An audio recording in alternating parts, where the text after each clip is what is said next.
Hi, my name is Jane Concepcion, and I am doing my Masters of Teaching in Secondary, and I am doing this assessment for the purpose of Hurled Task 1.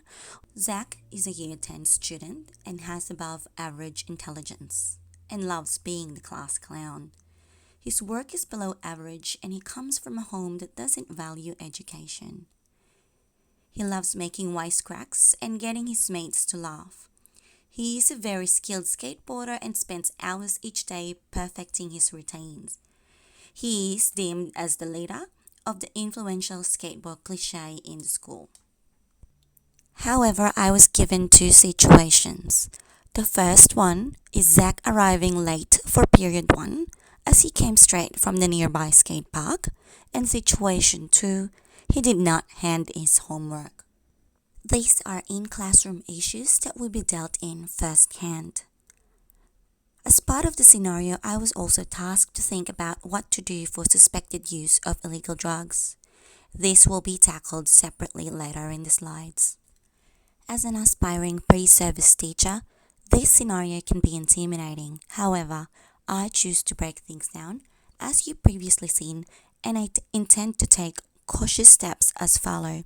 I have focused on Zach's strengths so that I will understand the situation. I need to build rapport and establish authority with Zach and attend to the issues at hand within classroom environment. In doing so, I will allow for the student, in this case Zach, to do his homework and give him reasonable adjustment. I will also ask and take his word with respect.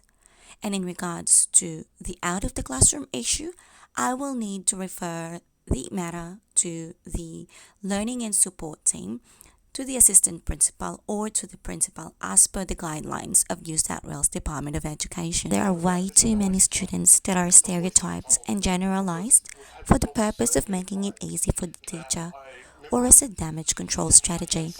Whilst I may not be right, in being careful not to impose my own values onto students, my strategy is to shift the mindset by moving away from Zach's perceived deficit characteristics itemized in item number 2, where school already collated data that Zach's overall work is below average and has untamed record of low grades despite after-school detention, parent conferences, and even being suspended.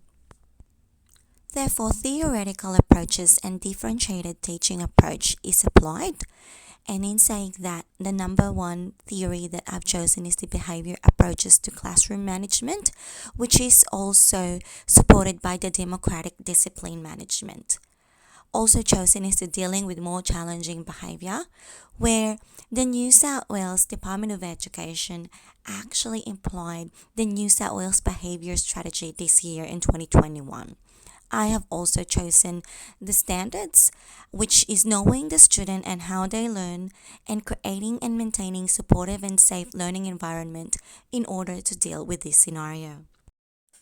The two theories were selected as continuum strategies where the behavior approach will aim to identify the antecedent, the behavior, and the consequences, or the ABC, in order to establish alternate approach to decrease the known deficits and modify Zach's way of communicating his needs as a preventative measure to his behavior that is disruptive and interfering with his learning. Whilst through the democratic strategy that has identified Zach as active disruptive, the manipulation of consequences for Zach will be managed through the principle of the reward and punishment. These strategies are also in line with his profile of finding joy in his peers' reaffirmation and attention. For the beyond classroom suspicion of illegal drugs, mandatory reporting as per child protection policy will be observed. Lastly, as the issues raised are typically not new, a referral to the learning and support team and an in-school psychologist may benefit. In summary, my strategy is to change the world one student at a time and believe that Zach is a capable child, and that theories, behavior, and democratic strategies will help with dealing with more challenging behavior and would rather support the learning and well-being of every student.